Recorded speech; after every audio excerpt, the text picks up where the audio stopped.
Hi hello എല്ലാവർക്കും നമസ്കാരം. എല്ലാവരും സുഖമായിട്ടിരിക്കുന്നു എന്ന് വിശ്വസിക്കുന്നു. അപ്പോൾ ഇന്നലെ ഞാനൊരു ഷോർട്സ് ഇട്ടിട്ടുണ്ടായിരുന്നു, കുഴിമന്തിയുടെ ഷോർട്സ്. അപ്പോൾ അതിൽ രണ്ടുപേര് കമന്റ് ചെയ്തിരുന്നു ഇങ്ങനെ ഇതിന്റെ റെസിപ്പി വേണം എന്നുള്ളത്. റെസിപ്പി ആവശ്യമുള്ളവരൊന്ന് കമന്റ് ചെയ്യണം എന്ന് പറഞ്ഞപ്പോൾ രണ്ടുപേര് റെസിപ്പി ആവശ്യമുണ്ടെന്ന് പറഞ്ഞിരുന്നു. ഇത് ഓൾറെഡി ഞാൻ ഷോർട്സിന് വേണ്ടിയിട്ട് ഷൂട്ട് ചെയ്തതാണ്. അതുകൊണ്ടാണ് ഇതിന്റെ ഒരു സ്ക്രീനിലൊക്കെ നിങ്ങൾക്ക് ചെറിയ രീതിയിൽ കാണുമ്പോഴൊക്കെ ആ ഒരു ലോങ് വീഡിയോയ്ക്ക് വേണ്ടിയിട്ട് ഷൂട്ട് ചെയ്തതല്ല കേട്ടോ. അപ്പൊ അതിന്റെ ഒരു പോരായ്മകളൊക്കെ ഉണ്ടാവും, ക്ഷമിക്കുക. അതുപോലെ തന്നെ ഇത് നല്ലൊരു റെസിപ്പി ആയതുകൊണ്ടാണ് ഞാൻ ഇങ്ങനെയൊക്കെ ആണെങ്കിലും ഷെയർ ചെയ്യുന്നത്. കാരണം ചെയ്തു നോക്കാൻ താല്പര്യമുള്ളവർക്ക് ചെയ്തു നോക്കാം. ഞാനിതൊരു 3 ഗ്ലാസ് അരി ഇട്ടിട്ടാണ് ഇത്രയും റൈസ് ഉണ്ടാക്കിയത്.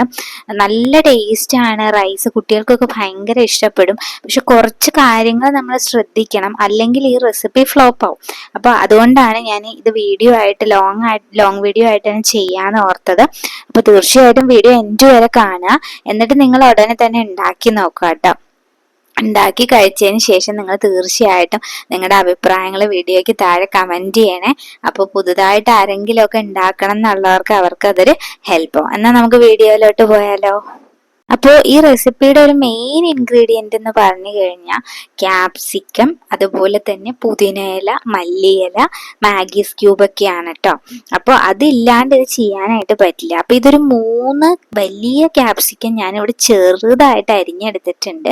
അതുപോലെ തന്നെ പുതിനയിലയും മല്ലിയിലയും. ക്യാപ്സിക്കം എത്ര അളവിൽ എടുക്കുന്നുണ്ടോ അതിന്റെ ഒരു വലിയ ക്യാപ്സിക്കത്തിന്റെ ഒരു ബൗളിലോട്ട് ഇട്ട് കഴിഞ്ഞാൽ എത്ര ഉണ്ടാവും, ആ ഒരു ബൗൾ നിറയും പുതിനയിലയും മല്ലിയിലയും എടുക്കുക. പിന്നെ എടുക്കുമ്പോൾ ഈ കമ്പുകളൊക്കെ ഉണ്ടാവുമല്ലോ മല്ലിയുടെയും പുതിനയുടെ, അതൊക്കെ എടുത്ത് മാറ്റി ഇലയായിട്ട് തന്നെ ഇടാൻ ശ്രമിക്കുക. പിന്നെ നമുക്ക് വേണ്ടത് മുഴുവൻ മല്ലി ഉണ്ടല്ലോ, അത് ഒരു ടീസ്പൂൺ, പിന്നെ 5-6 കുരുമുളക്, ഒരു 3-4 ഗ്രാമ്പൂ, ഒരു വിരലിന്റെ സൈസിലുള്ള പട്ട, അതുപോലെ തന്നെ മാഗീസ് ക്യൂബ്. ഈ മാഗിയുടെ ക്യൂബ് ഉണ്ടല്ലോ, ചിക്കൻ ക്യൂബ്സ് ഉണ്ടല്ലോ, അത് 2 പാക്കറ്റ്, ഒരു പാക്കറ്റിന് എന്തോ 23 രൂപ എന്തോ ആണ്. അതിൽ 2 എണ്ണം ഉണ്ടാവും. അങ്ങനത്തെ 2 പാക്കറ്റ് 4 എണ്ണം ഇടുക, ഇത്രയും ഇടുക. അതുപോലെ തന്നെ ഇഞ്ചി വെളുത്തുള്ളി പേസ്റ്റ് വളരെ കുറച്ച് മതി, ഒരു ടീസ്പൂൺ മതി. പേസ്റ്റ് ആയിട്ട് തന്നെ ഇടാനായിട്ട് ശ്രമിക്കുക കേട്ടോ. അതുപോലെ തന്നെ നമുക്ക് പിന്നെ കാശ്മീരി മുളക് പൊടി ചേർക്കണം.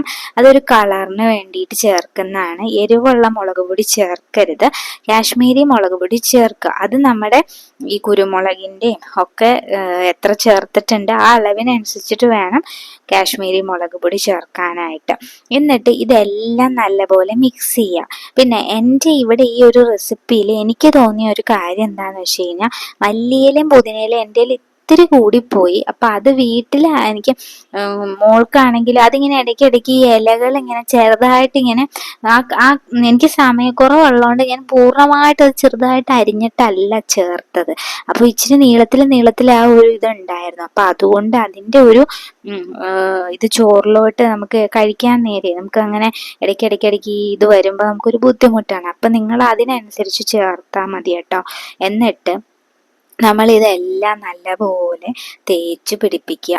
ഈ മസാലകൾ, ക്യാപ്സിക്കം ഇതെല്ലാം തേച്ച് നല്ലപോലെ പിടിപ്പിച്ചതിന് ശേഷം ഉപ്പിടണം. മാഗീസ് ക്യൂബിൽ ഉപ്പുണ്ട്, മാഗിയുടെ ഈ ക്യൂബിൽ ഉപ്പുണ്ട്. അത് നോക്കി അതിനനുസരിച്ച് ഉപ്പിടാനായിട്ട് ശ്രമിക്കുക. പിന്നെ ഒരു പ്രധാനപ്പെട്ട കാര്യമാണ് സൺഫ്ലവർ ഓയിൽ. അതിവിടെ 1 കപ്പ് സൺഫ്ലവർ ഓയിൽ വേണം. അപ്പോൾ ഈ സൺഫ്ലവർ ഓയിൽ ഇത്ര എന്താ വേണ്ടതെന്ന് വെച്ച് കഴിഞ്ഞാൽ, എന്തുകൊണ്ടാണ് ഇത്ര ഒഴിക്കുന്നതെന്ന് വെച്ചാൽ നമ്മൾ വേറെ അഡീഷണൽ ആയിട്ട് വെള്ളമൊന്നും ചേർക്കുന്നില്ല കേട്ടോ. അപ്പൊ അതുകൊണ്ട് ഈ ഓയിലൊക്കെ കിടന്ന് നന്നായിട്ട് വേവണം. ഇതിങ്ങനെ വെക്കുക, 1 മണിക്കൂർ റെസ്റ്റ് ചെയ്യാൻ വെക്കുക. ഇത് കഴിഞ്ഞ് നമുക്ക് അരി ഇടാനുള്ള വെള്ളം വെക്കണം. ഈ വെള്ളത്തിലോട്ട് മസാലകൾ, ചെറിയ കഷ്ണം പട്ട, അതുപോലെ 2-3 ഗ്രാമ്പൂ, ഇല ഇടാം, സ്റ്റാർ ഇടാം, അത് നിങ്ങളുടെ താല്പര്യം പോലെ ഇടാം. പിന്നെ ഉണക്കനാരങ്ങയാണ് ഇടേണ്ടത്. പക്ഷെ എൻ്റെ ഉണക്കനാരങ്ങ ഇല്ല, പക്ഷെ ഫ്രിഡ്ജിലിരുന്ന് ഉണങ്ങിയ നാരങ്ങയുണ്ട്. അത് ഞാൻ ശകലം മുറിച്ചിട്ട് അതിലോട്ട് ചേർക്കുകയാണ്. മുഴുവനെപ്പാട് ചേർക്കുന്ന ഒരു ചെറിയൊരു മുറിവ് പോലെ ഉണ്ടാക്കിയിട്ട് മുറിച്ചിട്ട് ഇങ്ങനെ ചേർക്കുകയാണ്. പിന്നെ ചോറ് ഒട്ടിപ്പിടിക്കാതിരിക്കാൻ വേണ്ടി അല്പം സൺഫ്ലവർ ഓയിലും കൂടെ ആ വെള്ളത്തിലോട്ട് ചേർത്ത് കൊടുക്കുക. എന്നിട്ട് നമുക്ക് നിങ്ങൾ കണ്ടല്ലോ, ഒരു 1 hour കഴിഞ്ഞ് തുറന്നു നോക്കുമ്പോൾ ഇത്രയും വെള്ളം അതിൽ വന്ന് കാണും. എന്നിട്ട് നമ്മൾ ഇത് രണ്ടും ഒരേ ടൈമിലാണ് കുക്ക് ചെയ്യേണ്ടത്. അതായത് ചോറ് നമ്മളിവിടെ വെള്ളം തിളച്ച് അരി ഇടണേന് മുൻപ് തന്നെ നമ്മൾ ഈ ചിക്കൻ അവിടെ വയ്ക്കണം. കാരണം ചിക്കൻ ഇച്ചിരി വേവുണ്ടല്ലോ, അരിക്ക് അത്രയും വേവില്ല. അപ്പോൾ കുറച്ച് മുന്നേ 1 മണിക്കൂർ നേരത്തെ നമ്മൾ ഇതൊക്കെ റെഡിയാക്കി മാരിനേറ്റ് ചെയ്ത് വെച്ച് ചിക്കൻ അവിടെ വയ്ക്കുക. ഈ ഒരു ഗ്യാപ്പിന് തന്നെ നമ്മൾ എന്ത് ചെയ്യുക, അരിയും ചോറും റെഡിയാക്കുക. അപ്പം നല്ലപോലെ വെള്ളം വെച്ചിട്ട്, ഞാനിവിടെ 3 ഗ്ലാസ് അരിയാണ് എടുത്തിട്ടുള്ളത്. നല്ലപോലെ വെള്ളം വെച്ച് ചോറ് എടുക്കുമ്പോൾ നല്ല ഇതായിട്ട് ചോറ് കിട്ടും, ഒട്ടിയൊന്നും പിടിക്കാതെ കിട്ടും. ഇപ്പം നമ്മുടെ ചോറും ചൂടുണ്ടാവണം, നമ്മുടെ കറിക്കും എല്ലാത്തിനും ചൂട് വേണം. എങ്കിൽ മാത്രം നല്ല പെർഫെക്റ്റ് ആയിട്ട് നമുക്ക് ഉണ്ടാക്കിയെടുക്കാൻ പറ്റുള്ളൂ. അല്ലാതെ നമ്മൾ ഓൾറെഡി നേരത്തെ ചോറ് വാർത്ത് വെച്ച് കോരി വെച്ചിട്ട് പിന്നെ ദമ്മിടാനായിട്ട് നിൽക്കരുത്. അങ്ങനെ നിന്ന് കഴിഞ്ഞാൽ ആ ഒരു പെർഫെക്റ്റ് ഒരു ടേസ്റ്റ് കിട്ടില്ല. അപ്പോൾ ചോറ് ഇവിടെ വെന്തിട്ടുണ്ട്, നമ്മുടെ ചിക്കനും ഇവിടെ റെഡി ആയിട്ടുണ്ട്. അപ്പോൾ ഞാൻ ചോറ് കോരി എടുക്കുകയാണ്. ഒരരിപ്പയിലോട്ട് കോരി എടുക്കുക, ശകലം പോലും വെള്ളമില്ലാതെ. നമ്മുടെ ചിക്കനും ഇവിടെ നല്ല സൂപ്പറായിട്ട് വന്നിട്ടുണ്ട്. ഇതിൻ്റെ ഗ്രേവി എന്ന് പറയുന്നത് നല്ല തിക്കായ ഗ്രേവി വരുന്നവരെയും വേവിക്കണം കേട്ടോ. ശകലം പോലും വെള്ളമില്ല, നല്ല കട്ടിക്ക് ഗ്രേവി വരുന്നവരെ വേവിക്കുക. എന്നിട്ട് ഞാൻ ഈ ഉരുളി തന്നെയാണ് ദം ചെയ്തെടുക്കാനായിട്ട് പോകുന്നത്. അതുകൊണ്ട് ഞാനിവിടെ ഈ ഗ്രേവി ഉണ്ടല്ലോ, ഇത്രയും ഗ്രേവി നമുക്ക് വേറൊരു കൊച്ചു പിഞ്ഞാണിയിലോട്ട്, കൊച്ചു ബൗളിലോട്ട് മാറ്റാം. ഇത് ഇടയ്ക്കിടയ്ക്ക് ഇങ്ങനെ ഒഴിച്ചു കൊടുക്കണം. അതുകൊണ്ട് ഞാനിവിടെ ഗ്രേവി മാറ്റാനുള്ള എളുപ്പത്തിന് ചിക്കൻ പീസൊക്കെ എടുത്ത് മാറ്റാണ്. എന്നിട്ട് ഗ്രേവി ഒരു ചെറിയ പാത്രത്തിലോട്ട് എടുത്ത് മാറ്റാണ്. ഈ ഉരുളിയിൽ ഫുൾ ഗ്രേവിയും എടുത്ത് മാറ്റേണ്ട കാര്യമില്ല, കുറച്ച് അവിടെ തന്നെ വെക്കുക. കാരണം ഫുൾ തൂത്തുവാരി നമ്മൾ ഗ്രേവി ഫുൾ എടുത്തിട്ട് വെക്കുകയാണെന്നുണ്ടെങ്കിൽ അടി പിടിക്കാൻ സാധ്യതയുണ്ട്. ഇനി നെക്സ്റ്റ് ഒരു കാര്യം എന്ന് പറയുന്നത്, ചിരട്ട ഒന്ന് ചൂടാക്കി കത്തിച്ചെടുക്കുക എന്നുള്ളതാണ്. ഗ്യാസിൽ വെച്ച് ഇങ്ങനെ കത്തിക്കുന്ന സമയത്ത് വളരെയധികം ശ്രദ്ധിച്ചു വേണം ചെയ്യാൻ. ഇതുപോലെ ഒരു സ്റ്റീലിൻ്റെ പിടി ഇത് വെച്ച് പിടിച്ചിട്ട് വേണം ചെയ്യാൻ. ചിരട്ട കത്തി തുടങ്ങുന്ന സമയത്ത് പിന്നെ അത് ഗ്യാസിൽ വെച്ചുകൊണ്ടിരിക്കരുത്, എവിടെയെങ്കിലും മാറ്റി ആ ചിരട്ട നല്ലപോലെ കത്തി തീരുന്നത് വരെ എവിടെയെങ്കിലും വെച്ച് അതിൻ്റെ കനലെടുക്കുക കേട്ടോ, ചിരട്ടയുടെ കനലെടുക്കുക. തീയാണ്, വളരെ സൂക്ഷിച്ചു വേണം ചെയ്യാനായിട്ട്. ഇപ്പം ഈ ഉരുളിയിൽ ശകലം ഗ്രേവി ഉണ്ട്. ശകലം ഗ്രേവി ഞാൻ അവിടെ ബാക്കി വെച്ചിട്ടുണ്ട്, ബാക്കിയെല്ലാം കോരി എടുത്തിട്ടുണ്ട്. ഇനി നമ്മൾ എന്ത് ചെയ്യണം, നമ്മൾ ചിക്കൻ എടുത്തു വെച്ചല്ലോ, ആ ചിക്കൻ നമ്മൾ ഇതിലോട്ട് ഇട്ട് കൊടുക്കുക. ചിക്കൻ അടിയിൽ, ഫുൾ ചിക്കനും അടിയിലെ ലെയറിലോട്ട് ഇട്ട് കൊടുക്കുക. അതിനുശേഷം നമ്മൾ ചോറ് ഇങ്ങനെ ലെയർ ചെയ്ത് നമ്മൾ എടുത്ത് മാറ്റി വെച്ച ഗ്രേവിയും ഇടയ്ക്കിടയ്ക്ക് ഇങ്ങനെ ഒഴിച്ചു കൊടുക്കുകയാണ് ചെയ്യുന്നത്.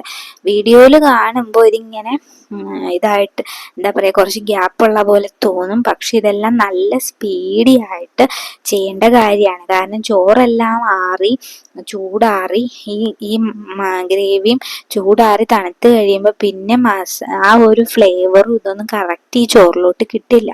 അതുകൊണ്ട് ചോറിനും ചൂട് വേണം, അതുപോലെ ഈ മസാല ഗ്രേവിക്കും ഒക്കെ ചൂട് വേണം കേട്ടോ.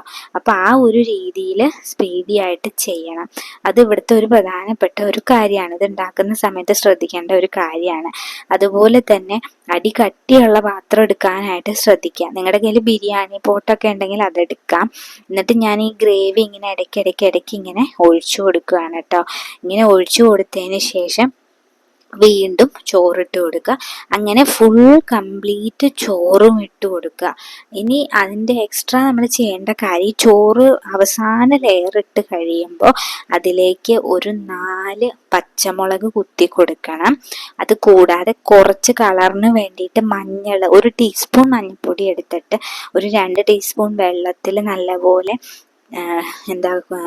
വെള്ളവും ചേർത്ത് മിക്സ് ചെയ്ത് ആ മഞ്ഞൾ വെള്ളം കുറച്ച് ലാസ്റ്റ് ഫുൾ നമ്മൾ ചോറ് നിരത്തി കഴിയുമ്പോൾ ചേർത്ത് കൊടുക്കുക. പിന്നെ അതുപോലെ തന്നെ ഈ ഉരുളി എന്ന് പറയുന്നത് അറിയാലോ, ഉരുളിക്ക് അത്ര ഹൈറ്റേ ഉണ്ടാവുള്ളൂ. അപ്പോൾ എനിക്കിവിടെ ഞാൻ ഈ ചിരട്ടയുടെ കനൽ ഇവിടെ ഈ ഉരുളിയിലോട്ട് ഇറക്കി വെക്കുന്ന സമയത്ത് അടപ്പിട്ട് അടയ്ക്കാനായിട്ട് ബുദ്ധിമുട്ടുണ്ട്. അതുകൊണ്ട് ഞാനിവിടെ ചെറിയ കുഴി പോലെ ഇങ്ങനെ എടുത്തിട്ടാണ് ഞാനൊരു കിണ്ണത്തിലോട്ട് ഈ ഒരു കനൽ ചിരട്ടയുടെ കനലുണ്ടല്ലോ, ചിരട്ട ഫുൾ കത്തി കിട്ടുന്ന ആ കനൽ ഇതിലോട്ട് ഇറക്കി വെക്കുന്നത്. നമ്മൾ ഈ പുറത്തുനിന്നൊക്കെ വാങ്ങിക്കുമ്പോൾ കിട്ടുന്ന കുഴിമന്തിക്ക് ഒരു ഒരു പ്രത്യേക എന്തോ ഒരു സ്മോക്കി ഒരു ടേസ്റ്റ് വരുന്നുണ്ട്. ആ ഒരു ടേസ്റ്റ് കിട്ടാൻ വേണ്ടിയിട്ടാണ് ഇങ്ങനെ ചെയ്യുന്നത്. എന്നിട്ട് നമ്മൾ ഈ കനൽ ഇങ്ങനെ ഇറക്കി വെച്ചിട്ട് നമ്മൾ അതിലേക്ക് എന്താണ് ഇതൊഴിക്കുകയാണ്, ഓയിൽ ഒഴിക്കുകയാണ് കേട്ടോ. ഒരു 2 ടീസ്പൂൺ ഓയിൽ, സൺഫ്ലവർ ഓയിൽ ഇതിലോട്ട് ഒഴിച്ചു കൊടുക്കുക.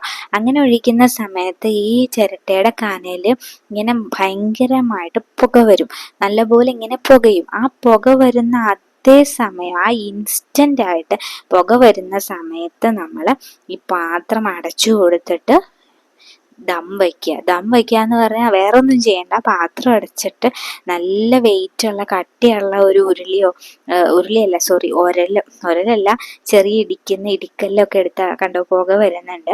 ഇടിക്കല്ല് അതിൻ്റെ മുകളിലോട്ട് എടുത്ത് വയ്ക്കുക.